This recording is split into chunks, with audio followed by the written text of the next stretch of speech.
Hello வணக்கம். வாங்க சின்ன ரங்கோலி ஒன்று போடலாம். வாங்க 7 புள்ளி வைங்க, இடைப்புள்ளி 4 வரை வச்சு போடலாங்க.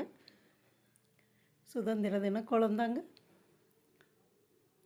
பிகினர்ஸ் பார்த்தா ஈஸியாக போட்டலாங்க. ஈஸியான குழந்தான் போட்டு கலர் போட்டிங்கன்னா ரொம்ப சூப்பராக இருக்குங்க.